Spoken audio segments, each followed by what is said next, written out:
2021년 12월 26일 주일을 맞이해서 행복교회 행복기도원 주일 예배를 주님께 올려드리겠습니다. 아멘. 네, 이번 주 행복교회 행복기도원 주일 예배 설교 제목은 평안히 가라. 평안히 가라.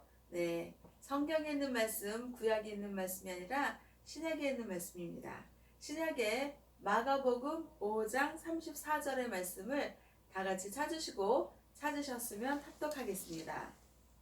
마가복음 5장 34절 예수께서 가라사대 따라 내 믿음이 너를 구원하였으니 평안히 가라. 내 병에서 놓여 건강할지어다. 아멘. 네, 어저께는 크리스마스 성탄절이었습니다. 그래서 행복교회 행복기도원에서 성탄 예배로 주 하나님 아버지께 영광을 올려드렸습니다. 그런데 이제 그렇게 성탄 예배를 드리고 난 다음에 이제 집에 가서 이렇게 이제 주님의 사랑과 은혜 안에서 잘 지내고 이렇게 주일 예배를 맞이해서 오는데요. 날씨가 이제 장난이 아니게 너무나도 추운 거예요. 이렇게 추운 날씨에 정말 이제 그래도 덜 추웠을 때는 길가에 꽃들이 간간히 피는 걸 보았거든요. 그래서 그 피는 꽃들을 보고 와, 정말 12월에 이 추운 겨울에 또 간밤에는 얼마나 추워요. 근데 그걸 극복하고 간간히 꽃을 피우는 그 꽃들을 보고 감동을 받고 그랬는데 이제는 너무 추워져서 이제 꽃들은 이제 피기 힘들겠구나. 야, 그리고 이렇게 추운 겨울 날씨에 새들은 어떻게 살까? 이러면서 이제 그 교회를 향해서 발걸음을 향해서 올라오는데요. 그렇게 추운 와중에서도 새들이 지저귀의 소리가 나는 거예요. 그래서 참 생명력은 정말 위대하고 강하다.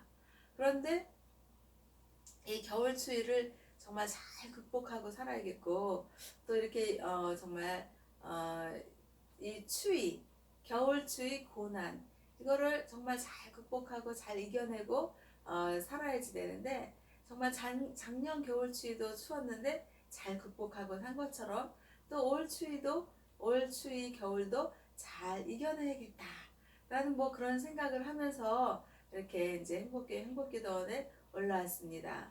그러면서 오늘 이제 설교 말씀 전할 거를 묵상하고 그러고도 올라왔어요.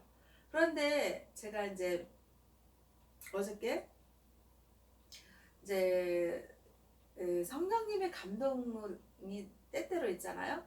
그런데 이 사람은요 생각이 있어요. 생각이 있는데 이 생각을 하나님 아버지께서도 생각을 주시고 또 악한 것들도 생각을 줍니다. 그랬을 때 정말 이게 선한 생각이 들어오면 하나님 아버지께서 주신 거구나.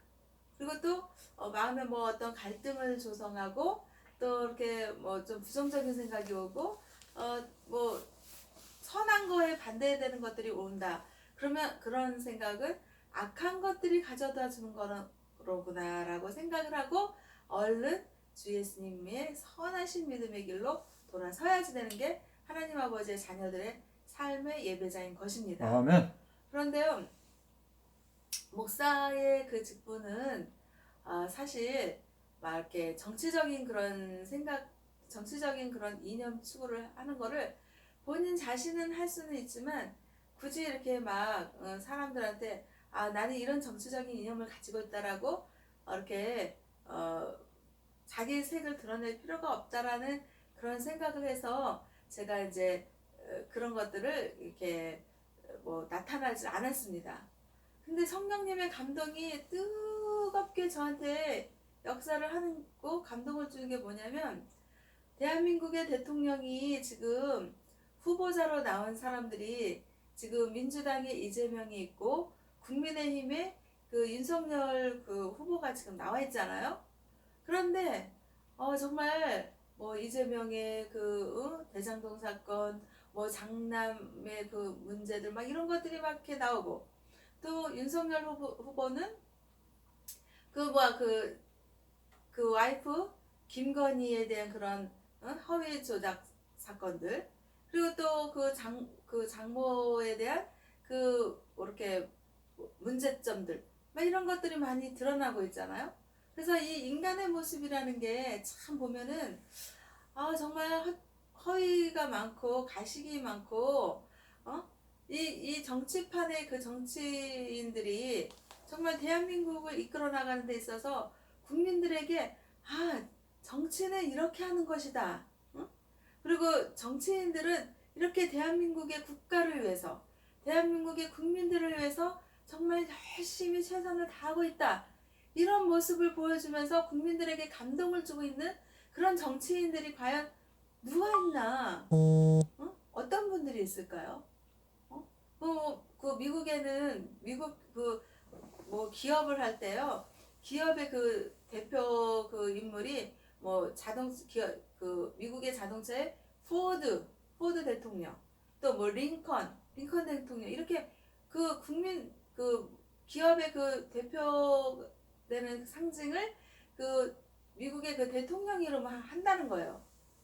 그런데 우리 대한민국의 그 기업인들이 내세울 만한 대한민국의 그 위대한 대통령을 누구를 할 수가 있을까요? 과연 그 기업인들이 대한민국의 대통령들 중에서 정말 자랑스러워하고 기업의 그 홍보로서 정말 자랑할 만한 그런 대표적인 인물이 있었으면 나왔지 않았겠습니까? 근데 저는 네. 나오는 걸 못 봤어요. 그러면서 어저께 그 한 주간도 그 앞전에도 계속 그런 어떤 그 생각이 있었지만은 어저께는 너무나도 강력하게 강하게 성령님의 그 뜨거운 그런 생각을 주시는 게 대한민국의 대통령 후보자들이 지금 이렇게 이제 3월이면 대통령 선거를 하는데 그 지금 대한민국의 그 후보자들 가지고는 안 된다라는 그런 강력한 그런 생각을 성령님의 감동을 저에게 주시는 거예요. 아멘. 그러면서 그 저기 봐 그렇게 그 와이프가 허위 경력 조작 사건들 무슨 뭐 뉴욕을 갔다가 뭐 1년 저기 봐 그 일주일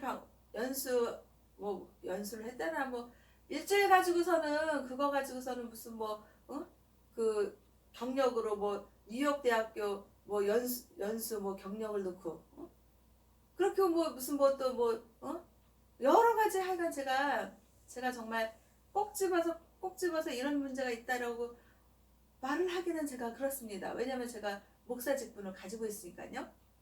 그런데 지금 보면은 지금 그 윤석열 그 후보자가 대한민국의 대다수의 지금 그 국민들은 정권 교체에 대한 열망과 희망이 있습니다.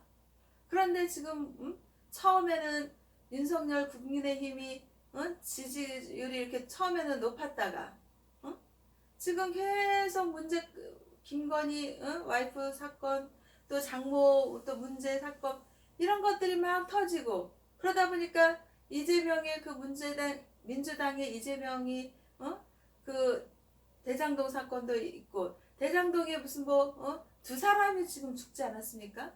그리고 또 장남의 사건도 터지고 막 그렇게 했음에도 여러 가지가 있어도 그랬음에도 불구하고 원체 지금 윤석열의 그 문제점들이 많으니까는 국민의힘의 그 윤석열의 지지율이 하락하고 있고 민주당의 이재명이 올라가고 있는 것입니다.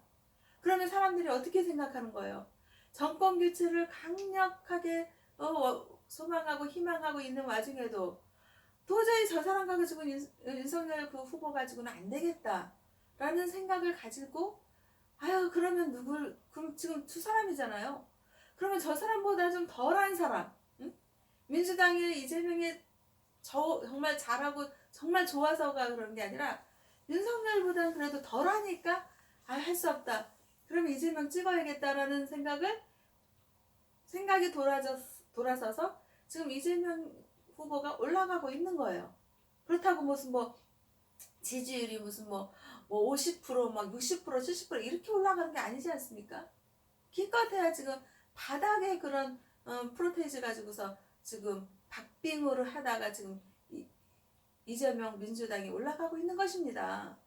이렇게 보았을 때 정말 민주당의 이재명 후보도 문제점이 불거져 있고 윤석열의 그 문제 국민의힘의 문제점도 불거져 있고 그러면서 이준석은 또 민주당의 국민의힘의 또 그 이준석은 또 이렇게 안 되겠다 그러고 또 나가 있는 상태고 지금 아주 말도 아닌 것입니다.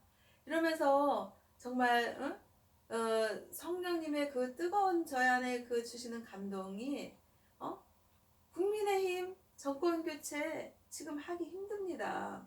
지금 저렇게 두 후보로 있었을 때 정권 교체를 열망하는 그런 사람들의 그 생각이 너무나도 지금 정권 교체가 힘든 것입니다. 지금 윤석열의 그 5, 60대 사람들은 그래도 국민의힘 윤석열을 지지를 하고 있는 그건 뭐예요? 어떻게 해서든지 정권 교체에 대한 열망이 있기 때문에 그 사람들이 윤석열에 대한 문제가 많이 있음에도 불구하고 지지를 한다는 거예요. 그런데 지금 간당간당하게 그렇게 지지를 받고 있는 거지 지금은 민주당이 이재명으로 돌아서고 있는 거예요. 윤석열이 너무나도 하자가 많으니까요. 그러니까 또 성령님께서 주시는 생각은 그러면은 지금 그 국민의힘에서 윤석열 그 다음 후보가 지지를 받는 다음 후보가 홍준표였습니다. 그러면은 지금 민주당의 이재명, 국민의힘의 윤석열 이 후보 가지고는 안 되니까는 어떻게 해요? 지금 그래도 정권 교체를 위해서는 그 문제가 많다고 하더라도 울며 겨자 먹기를 할 수 없으니까 저 두 후보 중에 한 사람을 선거를 해야 되니까 내가 윤석열을 그냥 찍어야겠다. 그래갖고 만약에 찍어봐요. 찍으면은 무슨 뭐 제2 국무실을 뭐 없애겠다 그리고 저희 대통령 부인으로서의 그 자격은 안 하게 하겠다. 이런 식으로 지금 무마시켜 나가는 윤석열의 그 말인데 그거는 있을 수가 없는 거예요. 한 나라의 대통령의 영부인은 국모로서 해야 될 일들이 대외적으로 다 있는 것입니다. 그런데 저 사람 문제 있다라고 지금 그렇게 평판이 나 있으니까 그 사람 그 김건희를 제하고 그냥 대통령으로서 일을 하겠다. 이건 있을 수가 없는 일입니다. 그리고 대통령 그 후보로서의 가족이나 부인이 더군다나 부인이 문제점이 많으면 후보 사퇴를 해야지 되는 것입니다. 후보 사퇴를 하고 그러고 나서 그러면 후보 사퇴하고 그럼 민주당 이재명 그것이 아니라 국민의힘의 윤석열 그 다음 지지자가 누구였습니까? 홍준표? 그 다음 지지자는 홍준표였습니다. 그러면은 홍준표가 등단을 해서 민주당의 이재명과 국민의힘의 홍준표가 같이 경선을 해야지 되는 것입니다. 홍준표라는 인물은 국회의원으로서 5번 당선이 되었고 그리고 또 국민의힘 보수 대한민국의 보수 우파로서 정말 그 생각이 바뀌지가 않고 그냥 한 길, 외길, 그 길을 걸어가면서 쭉 자신의 정치 이념을 펼쳐나가고 정말 그 어떤 어려움과 곤경이 있었어도 그걸 극복해 나가면서 정치를 해왔습니다. 윤석열은 정치적인 경험도 없고 대한민국의 총장으로서 법관으로서 그 법적인 그런 일만 하고 그런 경력으로 해서 대한민국의 그 대통령이 된다 그러면 무슨 그 어떤 일을 할 때 자기가 어떤 그 경력이 없고 또 자기 어떤 그 소신이 부족하면 그냥 갈팡질팡 하지 않겠습니까?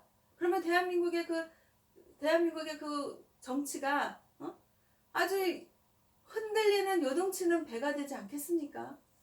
그런 것들을 우리는 생각을 해야지 된다. 그래서 성령님께서 저에게 어저께 너무나도 뜨겁게 감동을 주시고 대한민국의 지금 그 대통령 후보 지금 이대로 안 된다 라는 그런 강력한 생각을 뜨거운 마음을 주신 것입니다. 그래서 성령님이 인도하시고 역사하시는 이끄심 속에서 대한민국의 후보 국민의힘에서 윤석열은 그 와이프 김건희의 대한민국의 만약 국모가 문제가 있는 그런 문제가 한두 점도 아니잖아요. 그냥 문제투성인 그런 분이 영부인이 돼가지고 대통령 영부인이 돼가지고 대한민국의 정치를 이끌어 나가면 어떻게 되겠습니까? 우리 국민들은 정말 각성해야지 됩니다. 할 수 없어서 저 사람 뽑았다 그랬는데 그냥 막 대통령의 그 영부인이 그냥 제2의 뭐 최순실이 나온다 막 이런 얘기까지 나오지 않습니까? 그런 문제점들이 많은 거를 할 수 없어서 뽑은다 한들 그때 뽑고 나서 선거가 끝나고 나서 후회하면 소용이 없는 것입니다. 그래서 정말 강력하게 우리는 국민들이 각성해야 됩니다. 국민들은 지금 국민의힘 윤석열 대통령 후보 사퇴하고 그 다음에 지지자였던 홍준표가 국민의힘의 대통령 후보로 나서야지 된다라는 그런 국민들의 그런 정말 단결된 그런 힘을, 생각을, 결단을 내려야 할 때입니다. 아멘. 그 생각을 하나님께서 어저께 너무나도 뜨겁게 해주시고 어제만이 아니라 그 한 주간 그 앞전에 계속 생각을 주시는데 오늘 설교를 준비를 해야지 되는데 너무나도 뜨거운 마음을 주시는 거예요. 대한민국 정말 대통령 후보 이렇게 지금 나선 분들 가지고 선거해서 그 누가 된다는데 안 된다는 거예요. 만약에 뽑아놓고 그 대통령 아래에서 정치 이념을 펼쳐나가는 대한민국이 된다면 너무나도 국민들이 마음이 편치가 않은 거예요. 대한민국이 단결되고 단합되고 화평해야지 되고 평화로워야지 되는데 그냥 너무나도 들끓는 정말 선한 것에 반대되는 것들이 너무나도 영향력을 줘서 정말 힘들다는 거예요. 그래서 이 시간에 정말 목사로서 정치적인 이념색 이런 걸 다 떠나서 저는 성령 하나님 아버지께서 주시는 생각으로 강력하게 그 뜨거운 생각과 마음으로 정말 대통령 후보를 정말 국민들이 각성하고 결심하고 생각을 잘하고 정말 힘을 발휘해서 결단을 내려야 됩니다. 국민의힘 윤석열 후보 사퇴하고 그 다음 후보자 홍준표가 등단을 해서 정말 대한민국 국가를 잘 이끌어 나가고 정치를 잘해 나가고 경제를 살리고 대한민국의 평화를 이끌어갈 대통령 후보를 선출하는 대한민국 국민들 돼야지 된다라고 하나님 아버지께서 어저께 생각을 주신 것입니다. 아멘. 그래서 너무나도 마음에 정말 안타까움이 있습니다. 대통령 후보자들은요 정말 자기의 안위를 위해서 살 것이 아니라 정말 어떻게 하면 대한민국 국가를 세계 속에서 정말 위상을 드높이고 평화롭게 하고 정말 세계 속의 대한민국의 국가를 만들 것인가? 그리고 국민들이 정말 어떻게 하면 잘 살게 할 것인가? 뭐 후보가 되어서 그냥 대통령 되기만 하면 된다 이 생각으로 그냥 여기 가서는 이 사람들한테 유리한 얘기하고 저기 가서는 저 사람들한테 유리하게 하고 그런 것이 아니라 자신의 정치적인 그런 소신을 가지고서 정말 외계 인생으로 한결같이 대한민국 국가와 국민들을 위해서 정말 정치 이념을 가지고 노력한 그런 대통령 후보자들이 나와야지 되는 것입니다. 아멘. 그리고 국민들은 바로 그런 사람들을 선거해야지 되는 것입니다. 그래서 어저께 또 하나님께서 오늘 그 행복교회와 행복기도원의 설교 제목은 평안히 가라. 이 말씀은 마가복음 5장 34절에 있는 말씀입니다. 성경에 있는 그 신약에 있는 마가복음 5장 34절에서 말씀은요. 예수께서 가라사대 따라 내 믿음이 너를 구원하였으니 평안히 가라. 내 병에서 놓여 건강할지어다. 아멘. 아멘. 이 말씀을 하나님께서 주신 것입니다. 이 말씀에서요. 예수님께서 말씀하신 거예요. 예수님께서 너의 믿음이 너를 구원하였다. 응? 그러니 평안히 가라. 라고, 그리고 너희 병에서 놓여 건강할지어다. 라고 예수님께서 말씀하신 거예요. 그러면 이 마가복음 5장 34절에서 말씀하실 때 이 말씀에서 저는 설교 제목을 뭘로 잡았냐면 평안히 가라. 이걸로 설교 제목을 잡았습니다. 그러니까 이 성경에 있는 말씀의 내용은 뭐냐면요. 12해, 12년 동안 혈루증을 앓은 여인이 있었습니다. 그런데 그 혈루증을 앓은 여인은요, 혈루병이라는 게 있는데, 그 혈루병이라는 건 뭐냐면요, 피가 계속 흐르는 거예요. 멈추지 않고 피가 계속 흐르는 그런 혈루병을 앓은 여인이 있었던 것입니다. 한번 그 여인의 입장을 생각해봐요. 한번 자기 자신이 혈루병을 앓은 여인이라고 생각을 해봐요.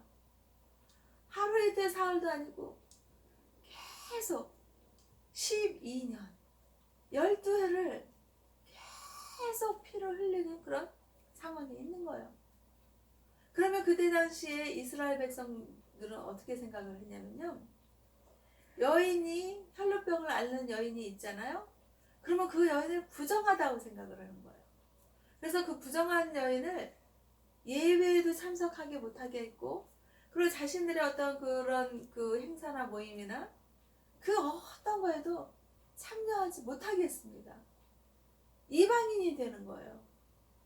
창살 없는 감옥의 삶이 되는 거예요.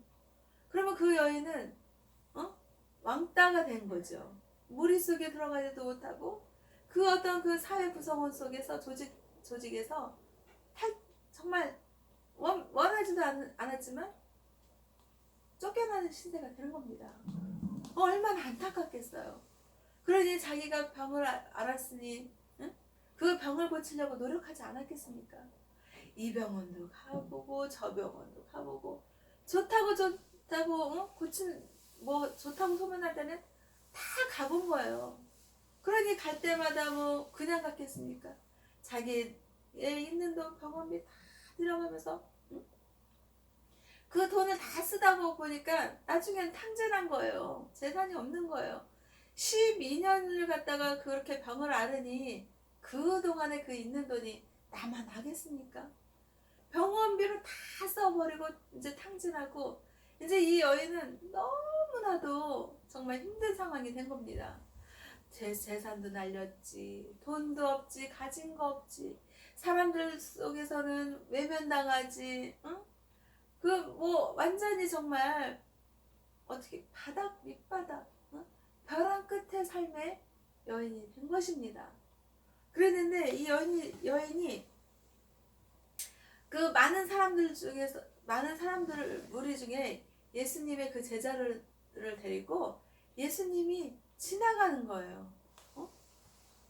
예수님이 지나가는 걸 보고 이 여인이 내가 저 예수님의 그 옷자락만이라도 내가 만지면 나의 병이 낫겠다 라는 간절한 믿음과 소망이 있었던 것입니다. 그래서 예수님의 그 제자들이 있고 또 많은 사람들이 있고, 그때 당시에 예수님은요 안 못 보는 맹인들의 눈을 뜨게 했고, 그리고 또 그 야이로의 딸도 고쳐 죽을 것 같은 야이로의 딸도 살려주셨고, 또 죽은 나사로도 살아나게 하셨고, 또 베드로의 그 장모도 고쳐주셨고, 아주 그냥 병 고침에 아주